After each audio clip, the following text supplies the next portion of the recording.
So I would say just listen to your body. And if you need to turn it down, turn it down. Don't be so peer pressured into thinking, well, I've got to get this run in or I've got to do that. There's no rules, especially with an individual sport like running. There are no rules. This is Running for Real, the podcast for runners who know that for every runner's high, there are just as many lows. All those just missed PRs, easy runs that feel hard, injury blues, and more. Each week, we'll talk to running, health, and wellness experts about their highs, lows, and best advice to build our confidence. Running for Real is about being honest, being brave, and most of all, not feeling alone. And now here's our host, who once dressed up as Pocahontas for Halloween, Tina Muir. Hello, my friends. Welcome to episode 120 of the Running for Real podcast. Yesterday was day 2 of mental training week, and today is day 3. Yesterday we had Josh Leifrak on the show. He answered those questions we've all wondered while training for a race and gave fantastic advice about how to mentally prepare for big races. As a marathoner himself, he gets it. This week we have 7 guests, 7 episodes, 7 sports psychologists, motivational speakers, and performance coaches. They're going to give you something to work on and help you with the mental side of running, which is often what is holding us back on race day. I'm not sure if any of you heard, but Eliud Kipchoge, they were talking about him on the broadcast on the BBC, which is the broadcast in the London Marathon. And they were saying that for him, the mental training, the mental strength is what he feels makes him strongest. So this is really important. Now, today I have Ross Bernstein on the show, who has worked with many Fortune 500 companies. He's written over 50 books on how to be successful, how to achieve what you want in life. He's also been a motivational speaker all over the world. Now, running is a big part of his life, which also means he understands what we're going through. I asked Ross the same questions from yesterday, but looking back, I think maybe I would have been best off asking him different questions to really get the most out of what he has to offer as a speaker. I didn't give anyone the questions ahead of time for this group here, so they couldn't really prepare for it. And I think there is a lot of good in here, and you will see that even though Ross's job is to motivate and get people to do his best, he too struggles within his running, which helps us feel better as we know you don't have to be good at it all the time. Everyone deals with it. That's the ultimate running for real, right? But before we go to meet Ross, I just want to send a thank you out to our sponsors today, Dang Foods and Body Health. You know Body Health for how wonderful they are at supporting us with our training, helping us to recover quicker. And, I love Perfect Amino, as if I haven't made that clear enough. But this is the first time Dang Foods are joining us on the show, and I could not be more excited. I've been loving and enjoying Dang products for years. In fact, Steve and I used to purchase the giant bags of their coconut chips from Costco, and we would go through them crazy fast. Maybe that's why they ran out, thinking about it. My family loved them too, and I even transported one of these giant bags in my suitcase on one of my trips home, desperately trying to stop them being crushed. I love them. I also love their sticky rice chips. They're so, so good. But now they have something new to offer.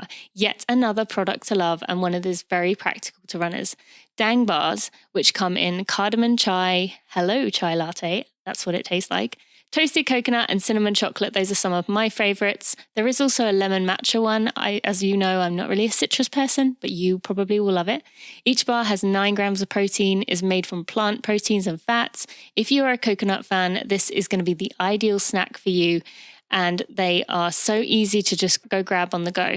Bailey loves them too, I should add, because I've been giving them to her as a snack and she keeps trying to take them off me. And in case it wasn't already obvious, I love Dang, and I'm just beyond excited to be working with them right now. It lights my heart on fire. Go get yourself some and try them now. Visit tinamuir.com/Dang and use coupon code TINAMUIR. Ross, thank you so much for joining me for this special Experts Week on sports psychology episodes. I am really excited to get to talk to you. You have this incredible resume, and I know my listeners are going to love you and just want to learn more from you. So thank you so much for being here.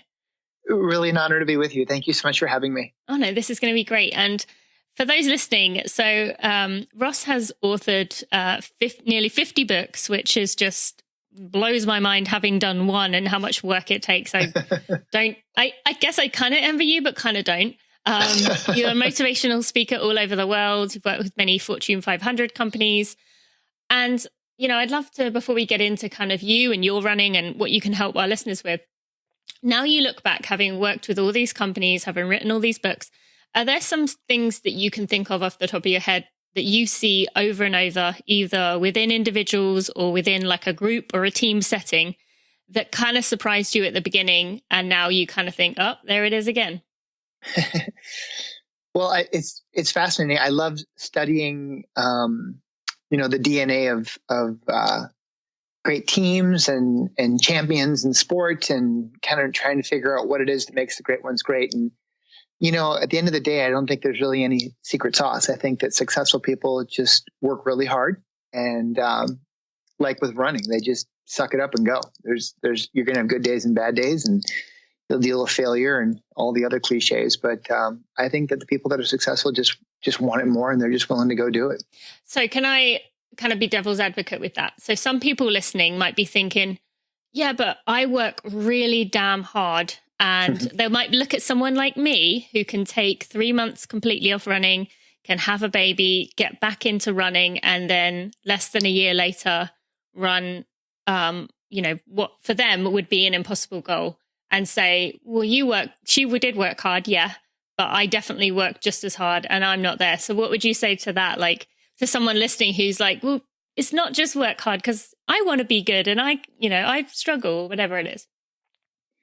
I think that, sometimes life sucks, and get over it. I mean, we're not always going to be smart enough, fast enough, pretty enough. I mean, I wish there were a lot of things that I could do great. I'd love to run a sub-4 marathon. I'd love to, be able to do a lot of things. But I think that we all have gifts and we all have things that we're really good at. And I think that we just need to celebrate the things that we're really good at, and the things that we're not that good at, just keep working harder on to get better at. And just, I'm not one of those pie in the sky guy that says you can do anything. I mean, I think you've got to be realistic. I mean, I love running because, well, there's a great saying I heard, it's not mine, but I live by it. And it goes like this: I don't like running, but I really like how I feel when I'm done running. Mm. And to me that, running is my drug.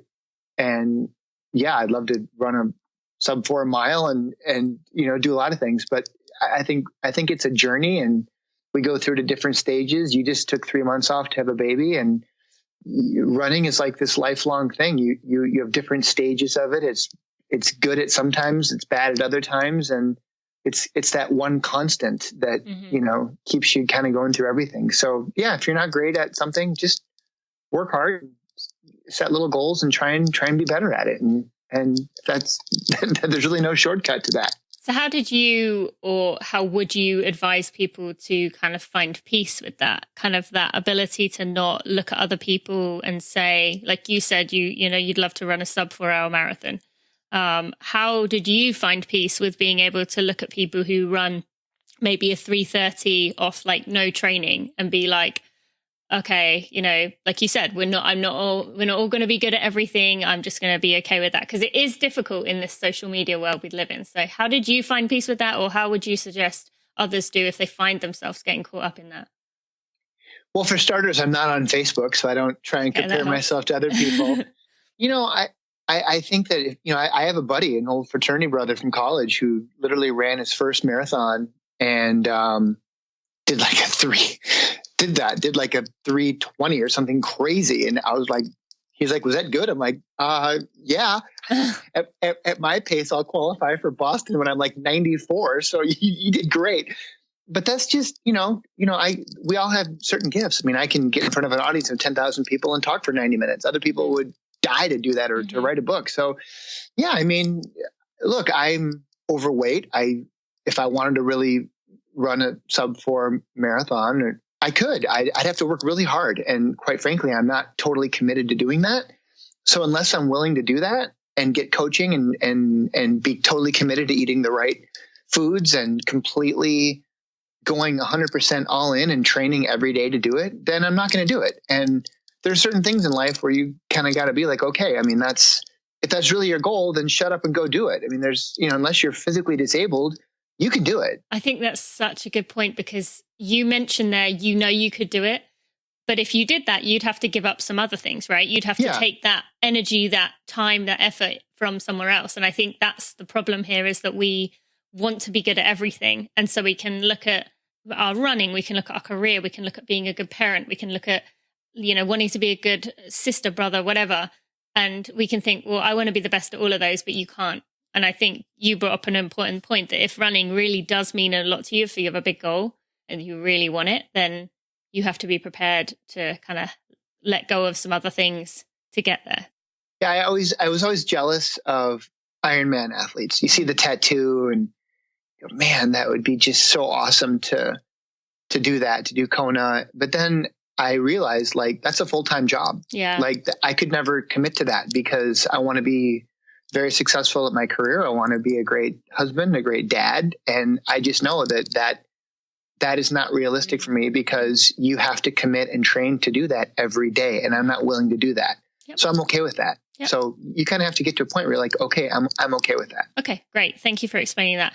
Now, we've kind of talked about this a little bit, but you told me in your email, which kind of just made me smile, when I sent you this email to ask you if you wanted to be on the show, I said, I know you're not, from what I see, you don't typically work with runners, but so if you're not comfortable, that's okay. And you said, I love running and I would die without it. Now, you've mentioned a little bit about that, but why did you say that? Like, what makes you feel that about running? I would. I mean, it's just like a part of my life. I mean, like I said, I don't necessarily love every run's a little bit different. Like today I'm back in Minneapolis. I was on the road for about 12 days. I had my wife and kid with me. I had some speaking engagements in San Diego and then Cabo San Lucas, Mexico, and Denver. And I got in some amazing runs along the waterfront in San Diego and Cabo San Lucas. And those are great runs. Today I'm home. I'm looking out the window. My lake still has ice on it. It's melting, but I know that my run today is going to suck because it's cold, and I don't want to. Especially going from those locations. Yeah. So and I'll be alone, and so I can't. That's why great runs are really impactful and meaningful to me, because like if I get to go with my daughter or with my wife, and we go somewhere great, it's just such an enjoyable experience to have that great memory. Like, and you know how it is, it's certain days you have a great run, you feel it. I mean, in the first 10 steps, if it's going to be a good run or a bad run, or how you feel, and you just got to grind it out and pound it out and go. But yeah, if I didn't get that run in, I feel like I would die, because that's the one thing that I feel like I can do. Like I'm pushing 50. I played competitive hockey my whole life, but now it's really hard to play. I travel so much. I can't be on a team. I have to play open hockey, which in Minnesota we have a lot of, where it's just pickup hockey. But I'm also worried about being injured, because I'm playing a high level and you get injured all the time, and I can't lose teeth, because that would be a problem for what I do. So I just, I like you. I love running. And for me, a great run might be, just 5 miles. I'm not, I've run 9 marathons. I kind of gave up on marathons because I pulled my Achilles tendon super bad. And now I have to wear calf sleeves, and it's like sucks because they look stupid. But now it's just about getting in a good run. I can't go as fast as I used to, but if I can just get a good run in and get a good sweat, I'm happy and I feel good. Great. Okay. Well, thank you for explaining that. And we're happy to have you as part of the club. So that's a good thing. Okay, so reading a bit about you, I was reading that you said, certain teams win consistently, whereas others don't, and there's a reason for that. Now, I thought we could change this to why certain athletes or certain runners seem to achieve and get what they want, whereas others listening or reading this maybe may feel like, well, I never get to my goals. It feels like everyone else is reaching their goals and I'm not. I'm working really hard, but I'm not getting to my goals. In that kind of situation, if you can change it to individuals rather than teams, is there a reason that comes to mind for you as to why that would be? Well, I think that sports, which is my background, and just for your listeners, I've been a working member of the media for the past 20 years with the NFL, NHL, NBA, Major League Baseball. So I study teams of, like you said, written almost 50 books. So this is kind of what I do. And there's really no one right answer to it. I mean, other people, people have, there's different reasons, I think. I mean, certain, athletes have more money to be able to hire special coaches and use cryotherapy and predictive analytics. And, there's all kinds of, underwater treadmills, and there's really amazing things that people can do to gain a competitive edge. But there's also people in sub-Saharan Africa with no shoes that are running, incredible, sub 4 miles. So it's fascinating that way. And I think people have, it's in their DNA to have the drive and the will. And then physically we all have limitations, but I'm on the speaking circuit. So I bump into, quadriplegics who climb Everest and do things that I couldn't do. So I'm always continually amazed by the spirit of people and what they're willing to do when they put their mind to it. So I think it just comes down to, it's easy to say, well, I've really tried and it's not fair and life sucks. And why can you have a baby and still run a 2:15 marathon and whatever? I mean, here's the thing I think it's fascinating. And for what I do as a speaker, I talk a lot about disruption in business, disruption in sports. I mean, disruption, it's everywhere. And every industry now is being disrupted with Amazon, and it's cliche, but it's fascinating. And I think one of the most interesting disruptions that ties to your listeners are marathons.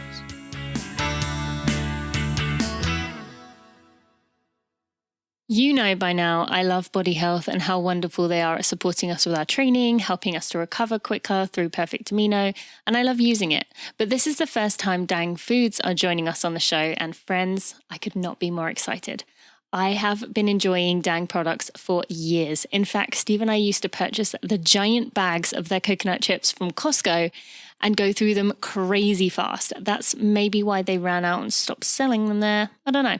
My family loved them too, and I even transported one of the giant bags to England in my suitcase on one of my trips home, desperately trying to stop it from being crushed. I love them, and I also enjoy their sticky rice chips. So good. But now they have something new to offer, yet another product to love, and one that's very practical to runners. Dang bars, my favorite flavors are cardamom chai, which tastes just like a chai latte, toasted coconut, and cinnamon chocolate. Each bar has 9 grams of protein, is made from plant proteins and fats, and if you're a coconut fan, this is the ideal snack for you. They're so easy to grab on the go, and they'll keep you going straight after your run. Bailey loves them too, I should add. She's always trying to steal them off me. And in case it wasn't already obvious, I love Dang. Knowing that I'm working with them right now lights my heart on fire. You can go get yourself some by going to dangfoods.com and using code Tina Muir, and you will get 15% off your order. If you can't remember Dang Foods, it's like, whoa, dang, as in DANG, foods.com, and use code Tina Muir to get 15% off.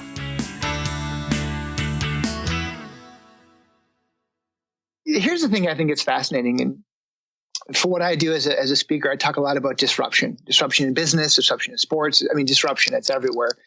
And, and every industry now is being disrupted with Amazon, and, it's cliche, but it's fascinating. And I think one of the most interesting disruptions that ties to your listeners are marathons. And the numbers for marathons are down, and the sufferfests are way up, the Warrior Dash, the Monster Dash.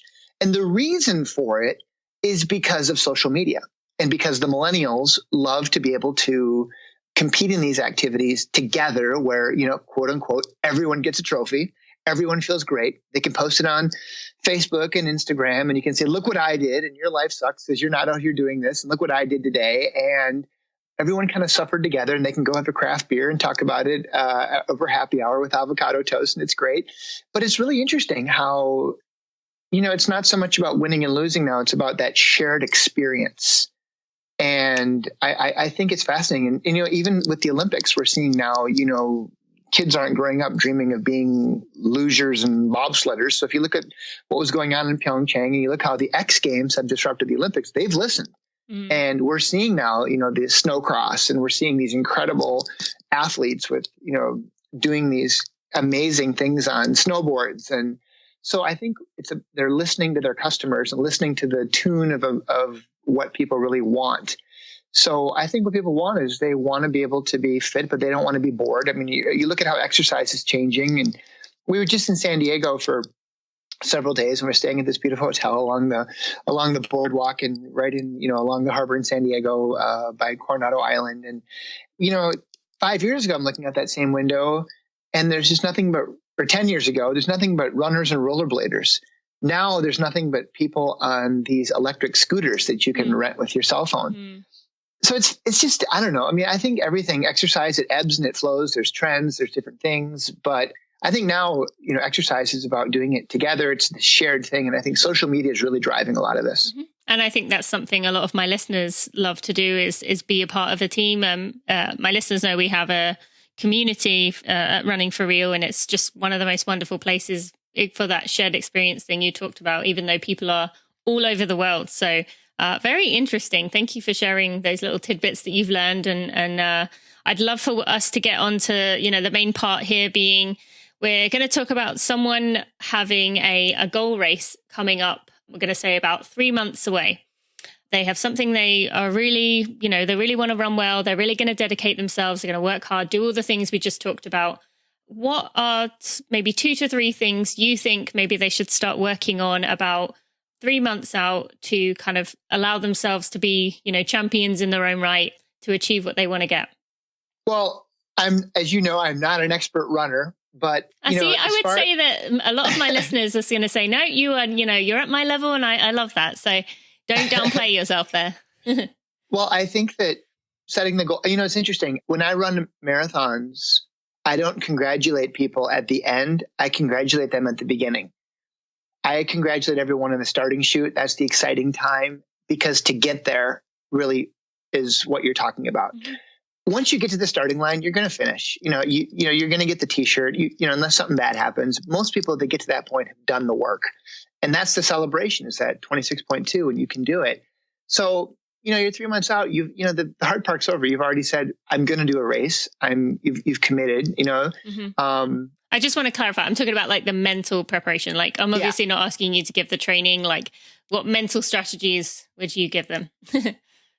Well, certainly setting the goal is step one. They've committed to that. At that point, it's a bunch of mini goals, daily goals, and overcoming failure. That's what sports is about. You're going to have good days and bad days. Professional sports is about having a short memory. There's an old cliche in baseball. What happens if you fail 70% of the time? You make the Hall of Fame. So it's about managing failure, and you've set a goal to do it. And then it's about mini micro goals every day. The big, hairy, audacious goal, as Jim Collins talks about in Good to Great, is you're going to do the race, whatever that is. At that point, it becomes a function of managing your day. Professional athletes are very regimented. They lead very boring lives. It's 99% preparation for that, very small time when they're performing. So it's waking up, it's working out, it's eating properly, it's getting sleep, it's watching video, preparing teams of dietitians, nutritionists, physical therapists, managing injuries. So I think it's having that game plan and trying to stick to it as best as you can. And, that's the key. And you're going to have failure and setback, but it's overcoming that. I think, as your listeners know, that whatever their race is going to be, whatever level they're at, I think you have to be able to understand that you have a life to live. We'd all love to be able to say that we're professional athletes and that's our job, is to do nothing but just run or play. We all have to manage kids and life and work and all the other stresses and good eating days and bad eating days. So I think just to be able to manage all of that and to keep these micro goals and to check them off the list and to feel good about it, I think that's a huge accomplishment. Mm-hmm. Okay, great. All right. And we're going to narrow in throughout these questions. So now we're talking about a few weeks out. Maybe you mentioned about the failures. They've had a few things they considered failures, some really bad days. Maybe they had to take a few days off with an injury.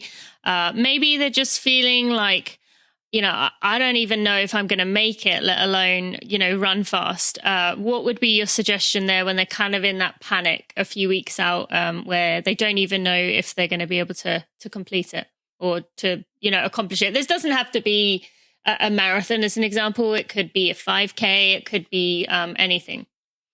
Well, I learned a long time ago, you have to listen to your body. And again, I'm far from being a, high performance athlete, but for me, that meant, when I was training for marathons, that I learned when to turn it off. If you follow the quote unquote guidebook and what you should do, and, 15 miles this day and then 17 and then 20, I just learned that those long training runs killed me. They just took a lot out of me. So I learned not to do them. And I had to have enough gas in the tank for when it really mattered.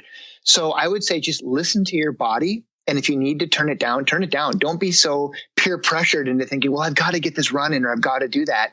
There's no rules, especially with an individual sport like running. There are no rules. I think you just have to be able to do it. And I think at a certain point, you just have to be able to accept the fact that say, look, this is the long-term thing. I mean, you can run when you're 100. I mean, you can, you shouldn't risk injury to just do it. One of the last marathons I did, I had a knee surgery earlier in the year and they said, don't do it. And I, of course, had already signed up and I wanted the damn t-shirt and I'm stupid. So of course I was going to do it. And I was training and running. I kept hurting myself. And then finally I was just like, screw it. So I brought my camera and I decided I was just going to totally chill out and have fun. I was going to come in at 5:59:59. So I got the shirt and it was really it gave me a totally different perspective because I was kind of run walking the whole time and I was soaking it in. Mm-hmm. I decided to take a picture of anything interesting. I got passed at like mile 4 by a guy in a gorilla suit. I got passed, by like this, 85-year-old woman, carrying an American flag. And I was like, wow, that was interesting. And it was I didn't care. And I was just taking pictures of all these people holding signs that were just out there ringing bells and handing out beer. And it was totally a Zen moment. And sometimes I think you just have to, just step back and just realize, there's going to be days or races where you don't have it. And that's okay. Just enjoy the moment and train again for the next one. That's my thought. Okay. And then from what you've learned within just your work, working with all these professional athletes, top level athletes, what would you say with regards to that with them and maybe their biggest competition, not obviously a race, but something big that they have coming? Like, are they too also quite nervous? And are there certain strategies that you've seen them use that have been kind of effective in reminding them that, they're going to be okay and they can kind of put it together on the day? Well, it's interesting. I wrote a whole series of books about the DNA of championship teams. There are books about raising trophies called Raising Lombardi, Raising Stanley. And it was about what it took to raise the Stanley Cup. Like what was unique about that team or unique about the people. And I really got in-depth interviews of, over 1,000 people who had all been members of championship teams. And it was kind of the why. And it was interesting. Mm-hmm. And again, for me, there was just no cookie cutter answer. I mean, some guys who were huge mega superstars making tens of millions of dollars puked before every game. They couldn't control themselves. They were so nervous. They couldn't stand it.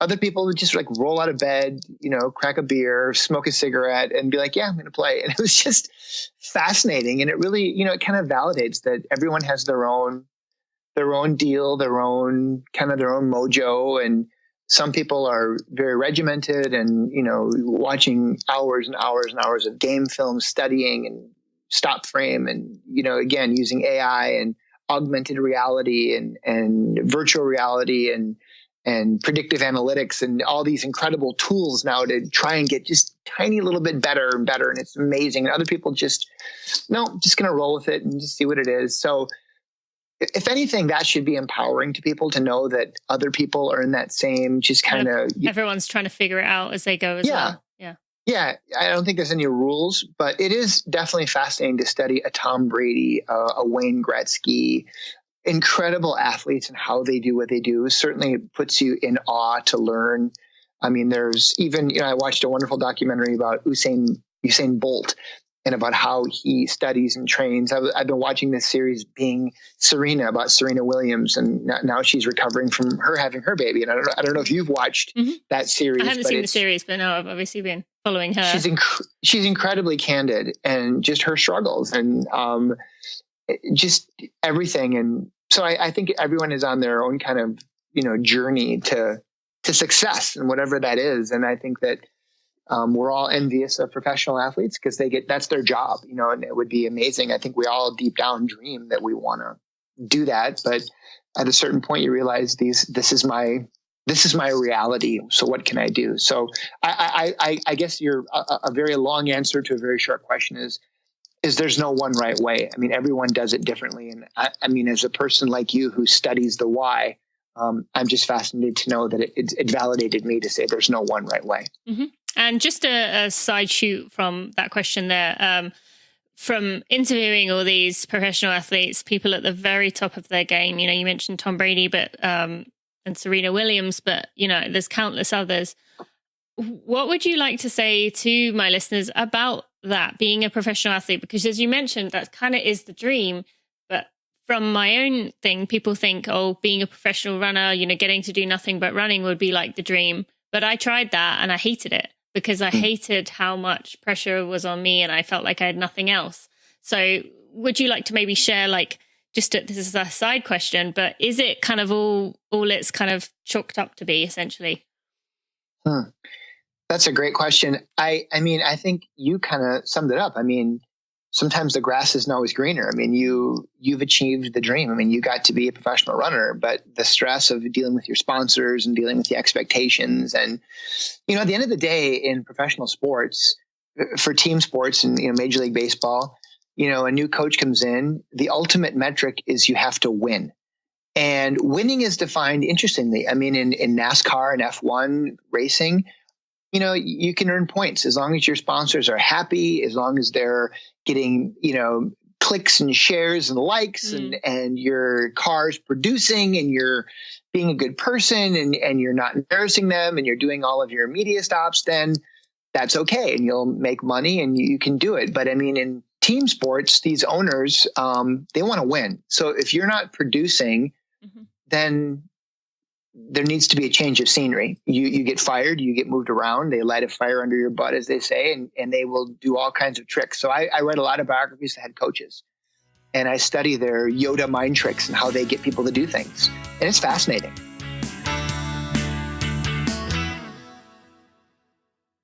Thank you to Body Health for sponsoring these bonus episodes of the Running for Real podcast. You've heard me talk about Body Health Perfect Amino a lot over the years. And I'm sure you've noticed that I wore the Body Health logo on my chest in the Boston Marathon. Because they've supported me for so many years and they've been with me through thick and thin, I wanted to make sure everyone knew that they were behind me and I appreciated them. Maybe you've heard me talking about it, but felt a little bit confused as to what it was. They created a page to answer your questions that are just for Running for Real fans, and you can visit it by go to tinamuir.com/aminos. That's TINAMUIR.com/AMINOS. Perfect Amino helps your body recover from tough training, something you are going to need as you work through these mental tips and tricks learned in these episodes as you have your big races coming. As many of the experts mentioned, getting your fueling and recovery right is absolutely critical. Yes, even from a mental perspective. And Body Health Perfect Amino contains the 8 essential amino acids the body needs to support and maintain its muscular, skeletal, enzymatic, and hormonal systems. The essential amino acids in Perfect Amino are in the exact proportions needed for maximum utilization by the body, and nothing else is utilized as well to make protein. You can get 10% off anything on the Body Health website, but particularly Perfect Amino, my favorite product, using code TINAMUIR10, or you can go to tinamuir.com/aminos. That's TINAMUIR.com/AMINOS.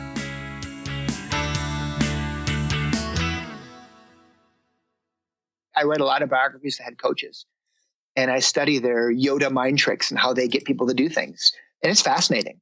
I love contrasting different coaches who some yell and scream and others are just the biggest cheerleaders. And it's so trendy. In Minnesota, where I live now, we've got a new manager, coach for our professional baseball team, Rocco, and he's 37. He's a baby, and he's just come at this with a totally different angle. Like, he's letting the guys sleep in. He's kind of their pal.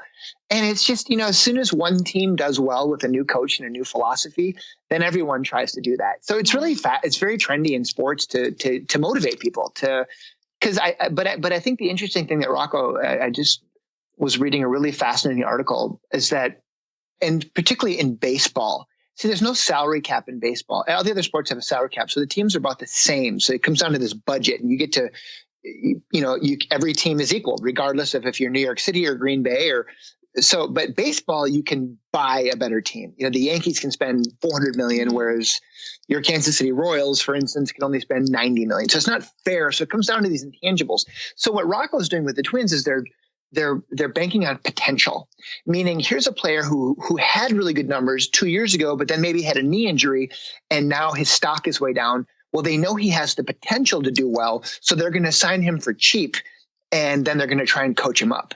So it's really interesting how I think great teams try and find success through different means, and then different coaches have to figure out what buttons to push to get people motivated, whether it's, praising them in business and life. It's, micro promotions. I mean, young people today want to be, what motivates them is very different than a Gen X or a boomer or a senior. They want to know that they're feeling valued, that they're part of a company where they feel appreciated, where they're making a difference, where they know they can get to the top.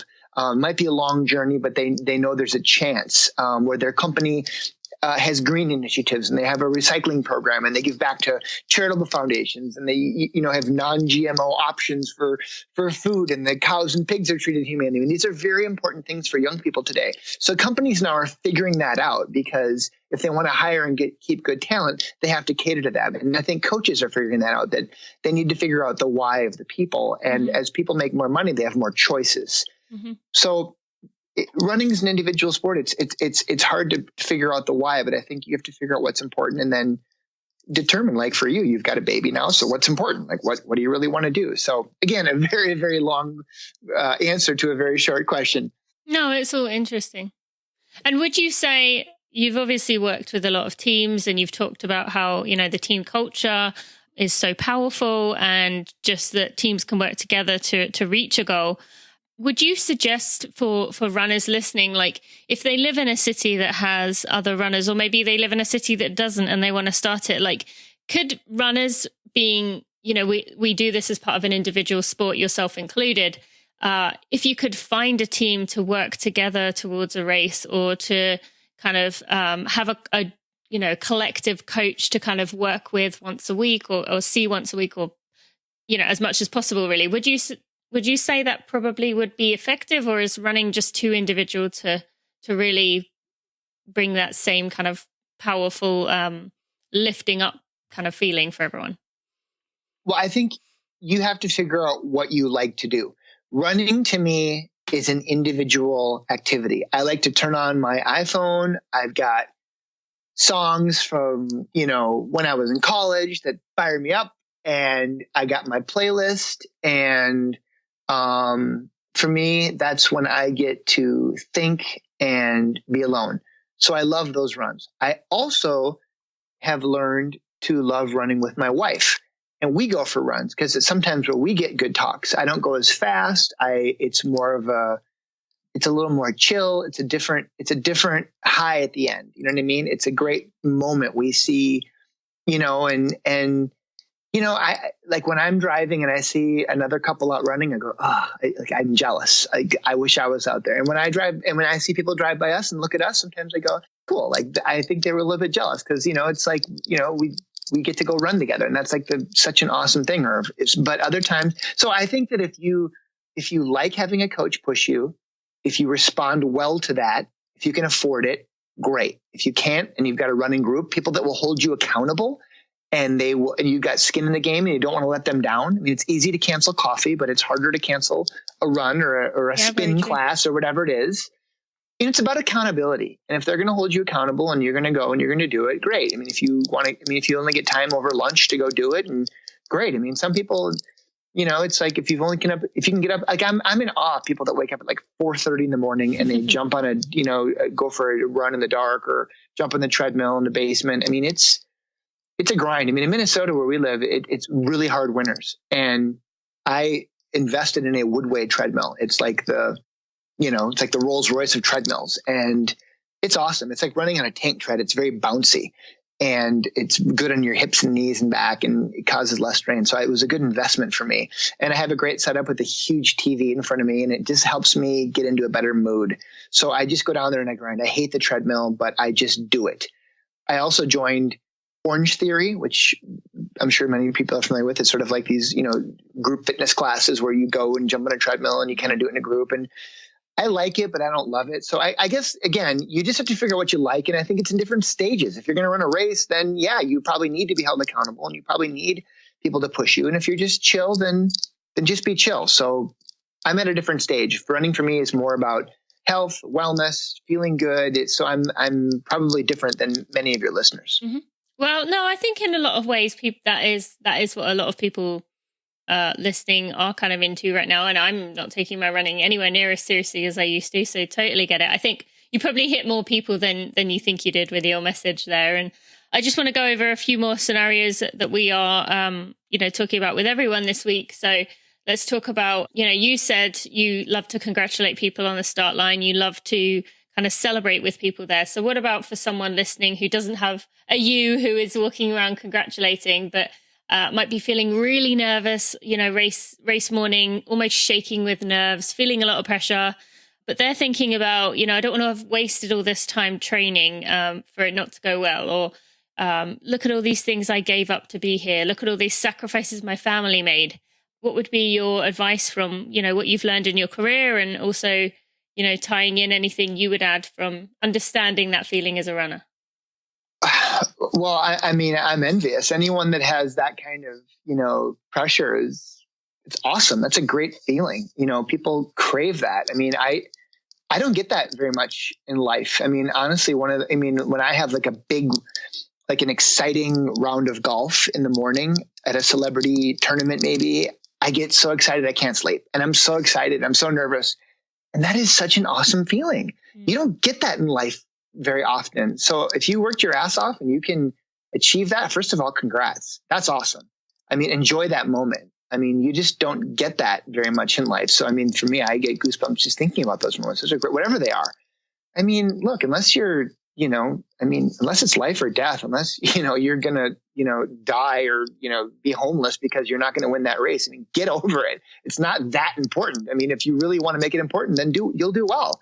But I mean, there's not that many situations. I mean, I don't know. I have a different perspective. I've traveled the world. I've been on all 7 continents. I've seen incredible poverty, and I've seen people with real problems. My problems are not that real. I mean, I try and keep things in perspective. People wouldn't pity me for a lot of my problems. If I didn't, get a first class upgrade, or, you know what I mean? I try and keep that in perspective. So every day that I get to go run is like a blessing. I'm like, awesome. I got a great run in today, and I'm happy today. And that was a great day. And other days are more important than others. And I know you've got a lot of serious hardcore runners out there, and they got a big race. Actually, I'd say most of them probably aren't. Most people listening are probably more recreational. So yeah, that's why I want to teach them what you've learned, the things that you've learned from what you do, because they're going to look at those people at the top and be like, oh, well, life's just great for them. So sorry, I didn't mean to cut you off there. I think that people would be really surprised to learn that peak performance athletes have the same problems and anxieties and issues and family stresses that all of us do. Mm-hmm. They're just able to compartmentalize them and to rise to the occasion when it really matters the most. Mm-hmm. And they do have a lot on the line, because if they don't perform well, they get sent to the minor leagues, they get cut, they lose their income. So it's very stressful for them. Like I said, I read a lot of books with coaches. Alcoholism, depression, divorce. These are very common things. Typical NFL coaches work 120-hour work weeks. Yeah. So again, I look at them, and then I look at my own situation. I go, okay, well, I'm not in that level of stress, but I think that they're able to manage it and do well. So I think that there's so much we can learn from peak performance athletes, but I think at the end of the day, they work harder than us, they train harder than us, and they put all of their resources towards being laser focused on that. And probably rest harder than us, right, as well? Sleep science is all the rage today. Mm-hmm. It's incredible now in sports. Most of the players are, wearing Fitbits, not to take the stairs, but so they can measure their REM sleep. And everything is measured on dashboards. If a player is drinking a Red Bull, they will scold them. They'll tell them, hey, you only got an hour of REM sleep. Get out of here. Go to your room. We have a special room for you with room darkening shades, with aromatherapy, with a special pillow ergonomically designed for the curvature of your neck and for your spine. And if, the thing is, if they don't sleep well, they don't perform well. If they don't perform well, that's bad for business. So everything today is about sleep and rest. And if now, the Minnesota Twins, my baseball team, they have a new sleep room where players can get just little micro cat naps, 10 minutes, 30 minutes before a game. That's so important in life for everything, to be able to just chill and turn it off, because we're so wired today. We have our phones on all the time and we sleep with them, and it's like we're not getting good sleep. Mm-hmm. So being well rested is huge. Mm-hmm. And I think running obviously helps that. And if you're eating well, it helps that. So yeah, that's just feeling good. All right. So let's talk about after the race. After someone has finished, they've accomplished, let's say, give two scenarios. First one, they have accomplished their goal. They've run really well. They've competed to their best and they're really proud of themselves. They're excited for a few days, but then they kind of feel a little bit lost. Do you see that did you see that with the players that you've studied, the people that you've studied, that they too kind of, everyone tends to feel a little confused, a little bit lost after kind of a big celebration. Maybe you have that high for a few days, but then feel a little bit like, okay, what now? Or did you not really find that? No, for sure. I think for sure. I mean, when you're so laser focused on a goal and you finally achieve that goal, then it's now what? So I think great coaches manage that. They never let their players get too high or too low. And they manage that consistency. And the other thing is really about, okay, you're done. Now perform the autopsy. Okay. How did you do? One of the most enlightening things I ever did that was really interesting was, I used to wear the old GPS, the Garmin GPS running watch. Used to wear? As in you don't anymore? I don't anymore. I stopped keeping track. Once I blew my Achilles tendons, it was too depressing to look at it. So I didn't want to know, but, you can measure all kinds of stuff and you could download it and you could see it. And I remember running a marathon. It was pretty interesting, but I had actually run 26.7 miles, which is, as you know, it's a full half mile more than start to finish. And I was like, what the hell? So I went in and I kind of dove deep into it. And it was really interesting. But I looked about how, I had it was a hot day and it was like, okay, it was shady on this side of the road. It was shady on that side of the road. There were running stops over here. I saw a buddy over there and I had done this like giant zigzag pattern for 26 miles and I ran an extra half mile. Mm-hmm. And trust me, I did not want to run an extra half mile. I was exhausted, but it kind of forced me afterwards to think about it. And you learn about, racing and running your line and choosing your line and kind of being distracted and losing focus. And over a sprint, it doesn't matter. And it's cliche, but over the long term. And I think that lesson applies in life about kind of, you can enjoy the ride, but I mean, it was really enlightening to me. So I think after the race, certainly perform the autopsy. Did you do well? Did you accomplish your goals? If not, why? What can you do better? What's realistic? And certainly in sports, I look at someone like Lindsey Vonn, who just literally retired a few weeks ago. She had, for Lindsey, it was about setting and resetting goals. Her first goal was to, make it on the circuit. She did. She had amazing success. Her next goal was to win gold. Because in my world, as a top-level keynote speaker, there's not a lot of silver medalists doing what I do. You have to win gold to monetize it, to get the really big dollars on the speaking circuit. So she had to win gold, and that became her next goal. And she was laser focused on that. And that eluded her for a while, but then she finally achieved it. And then it was like, okay, now what? Mm-hmm. Well, then it was about passing Ingmar. Ingmar Stenmark was the winningest skier of all time on the World Cup. And she said, okay. And did she specifically say the name? Because like in running, I know that we're kind of told not to focus on one person because, it's not really about them. You can't control what they're doing. But she specifically found that helped her to have, I want to beat this person. Well, first it becoming the winningest female skier of all time. Okay. And when she achieved that, it was again, what's the next goal? And the next goal is, well, I want to be the greatest skier of all time. Oh, okay. So that was a record. She wasn't competing at the time. No, well, no, I mean, she was, I mean, Ingmar had since retired, but Okay. he had said, I think it was like 77, I think was the number. I can't remember the number, but I think she retired at 72, or I'm probably getting these numbers wrong. I apologize. But I think it was 5 races short where she didn't win, but that was her goal. And then, towards the end, when she kind of realized she wasn't going to hit it, it became more about mentorship. And that was Michaela Schifrin, who was the heir apparent, who was the next superstar. And she kept finding value. And I think that's the underlying lesson there is keep setting goals, keep achieving goals, be realistic about your goals, understand why if you didn't achieve them, and then, reassess them. At a certain point, we all get told, we're not good enough. I mean, I tried out to play hockey at the University of Minnesota and I got cut. So that was the day I was told my dream of hoisting the Stanley Cup would never come true.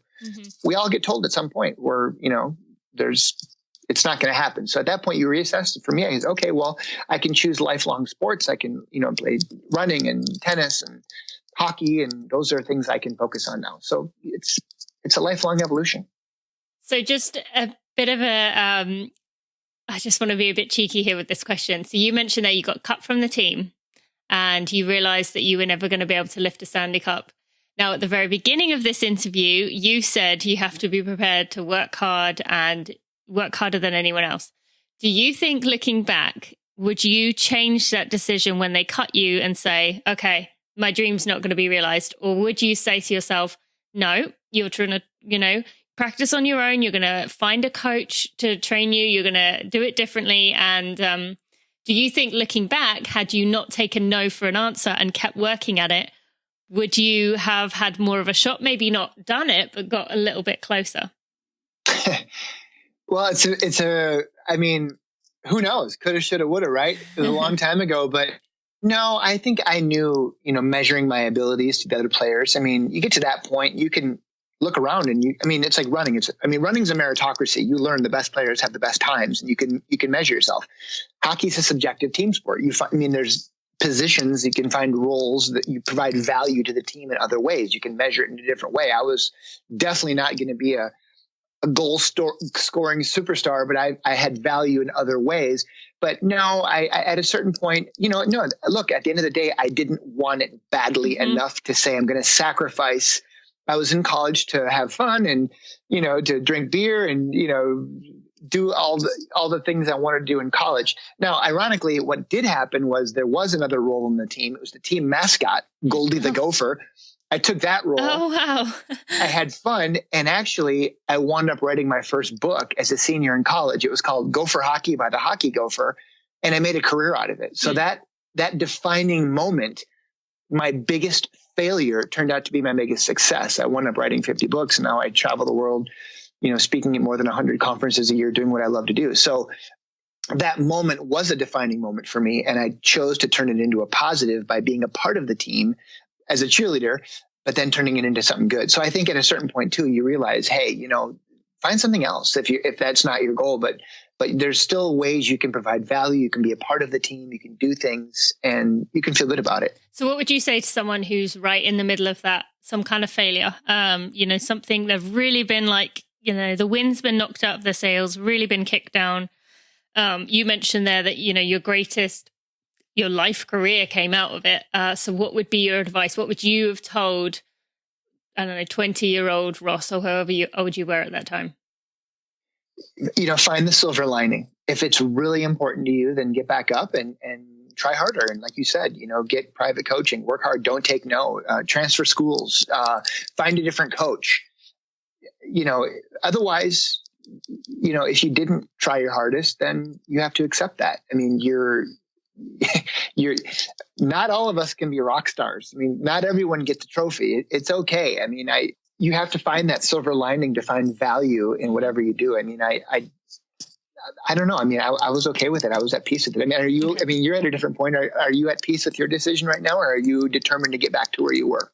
I'm totally at peace with it, which actually people find quite difficult to kind of wrap their brains around because, you don't know my full story, but I decided I was at the top of my career, like literally at the top, stopped running, just cold turkey, didn't run for 3 months, was pregnant by the end of that 3 months and since then, have had the baby, have done a few races, will have done Boston Marathon by the time this comes out. But going into Boston right now, I'm a good 15 minutes away from my personal best, but I'm totally fine with that. So I'm okay. But other people who reach out to me kind of can't really comprehend that.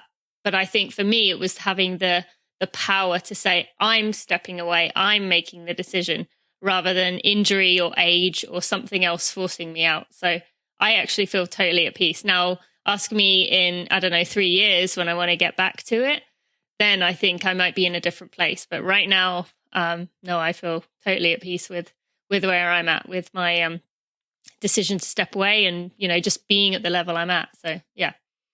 I mean, good for you. I mean, that to me is success. The ability to walk away or make a 90-degree angle on your terms, and to be okay with it, and to deal with criticism, and to deal with the demons in your head saying, no, do this. But you have a baby, you have a family, and you have a life. So now it's about, reassessing your goals and realizing, life is about stages. And there's a great saying in hockey. I wrote this cool book on hockey fighting. It's called The Code. It's about this living, breathing honor code. And it's about what leads to fighting in hockey. And if you break these codes, if you disrespect someone or take liberties with a smaller player, you must be held accountable. And that's why hockey allows fighting. The players police themselves. And it's really a fascinating look into a really unique aspect. It got turned into a movie with an Academy Award-winning director. It was really a cool project. And there's this guy, Don Cherry. He's a really famous announcer from Canada. And he had this famous saying that the evolution of a hockey player, you go from being a rusher to a crusher to an usher. And what that means is that when you're young and you're full of piss and vinegar and you race down the ice and you smack into people and you have all the confidence and you rush around and you score goals and nothing can stop you. And then you get a little older, you go through some injuries, you deal with some adversity and maybe some coaches who, they're not on your side, and you become a crusher. And what that means is that you find a role. And in hockey, you can be older, maybe not as fast, but you can be a crusher. You can be a fourth liner. You can find value by being a team leader. You can fight guys. It's a very specific, difficult role, but guys are willing to do it and they find value and they can extend their careers, right? And then eventually you get told at a certain point that, hey, you know what? You just, we no longer have a seat in the bus for you and it's time to hang them up. I mean, everyone gets told that at some point, and you become an usher. And then you get to go to games and you find value, want to be a part of the game. And that's life. That's the stages. And every sport has these stages, and you went to a different stage, and you can still get back to being a rusher. But, look, your body clock said, hey, I want to have a family, and you can't, if you give it all up, then you're making some pretty big sacrifices. So I applaud you for making that decision. So yeah, it's cool. Thank you. I appreciate that. Okay. Before we kind of get to where people can find out more about you, what would you like to remind our listeners about, any goals they have, or just as they go throughout their life? You've worked with companies, people all over the world. Is there any kind of ending notes you want to remind people, or just kind of part ways with? Just it's an old cliche, but just work hard and play hard. Have fun. Life is too short. Make a lot of money, work your ass off, and have fun with it. Okay. Take care of your family, travel, be healthy. I mean, these are cliches, but this is how I try and live. I try and work really hard so that I can play really hard. I love that. And, just traveling the world with my family that's my passion. I work really hard, but I play really hard. I had a gig recently in Dubai, and on the last day, I surprised my wife and kid, and we flew to Kathmandu, Nepal. We chartered a helicopter and we flew to Mount Everest. We went to base camp, about 20,000 feet, and we stayed for 7 minutes.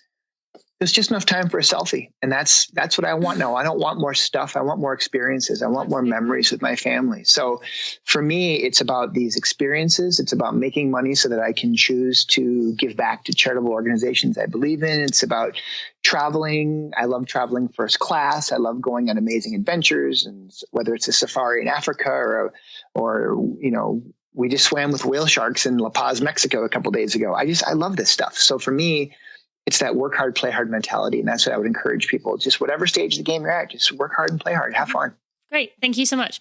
All right. Where can people find you in the future? What social media or website? Where would you like to send them? We'll have links everywhere in the show notes, but for people who are, ready right now, where would you like them to go? Well, I'm not hawking or pitching any products. I have a website, rossbernstein.com. I have about 14 followers on Twitter at Ross Bernstein. LinkedIn is where I choose to hang. So LinkedIn is really where I play most, but I'm not on Facebook or Instagram or Snapchat, so I don't do any of those. So I'm more about doing rather than posting. Okay, great. And then if you were to suggest one book of yours for my readers, are there any of them you would recommend?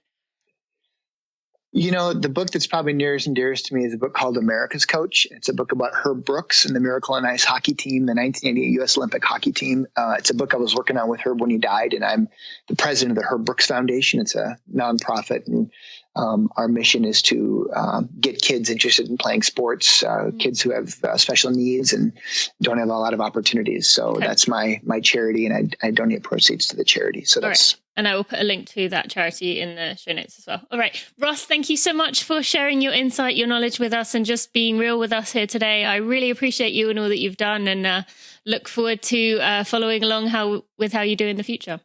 My pleasure. Thank you so much. My friends, if you have a minute and you could leave a review on your favorite podcast player, Apple Podcasts, iTunes, Stitcher, Overcast, Pocket Cast, Spotify, or whatever else podcast player you use to listen to this podcast, or if you would subscribe to this podcast, you will help me get out in front of new runners to make our tribe even bigger and even better.